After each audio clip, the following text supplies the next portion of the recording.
as we humanly can. I call the honourable member for Longman. Thank you, Madam Speaker. Madam Speaker, my question is to the Minister for Communications. Will the Minister update the House on the performance of the NBN for the 2013-14 financial year?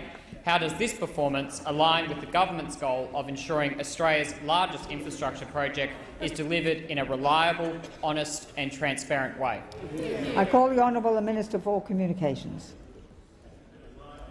Madam Speaker, I thank the honourable member for his question, and I can confirm for the first time in its history the National Broadband Network project, the NBN Co, has actually met, indeed exceeded, a target. Under the previous administration, of course, one target was set after another only to be missed. But at June 30 this year, the NBN passed 492,000 premises with fibre. The target set shortly after the election was 467,000 premises. Now that is a very, very big change.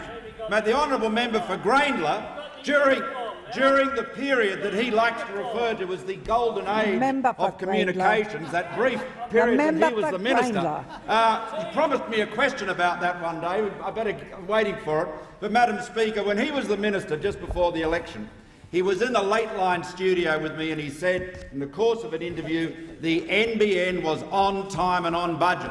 And at that time, just before the election, the Labor government was promising that it was going to, by June 30 this year, pass 1.3 million premises.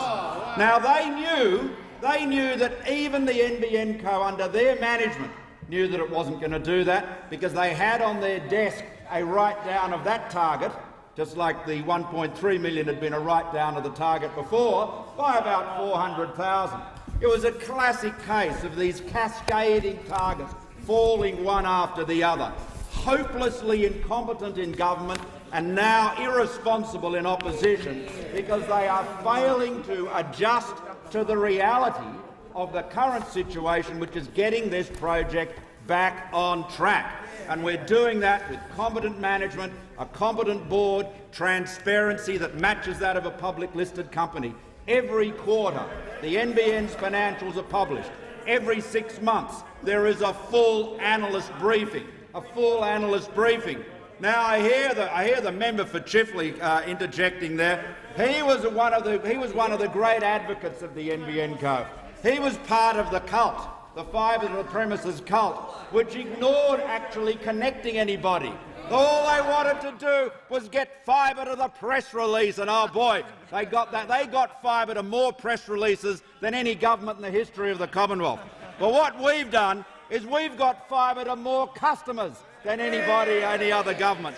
In fact, there are three times as many customers connected to the NBN Co as there were at the time of the last election.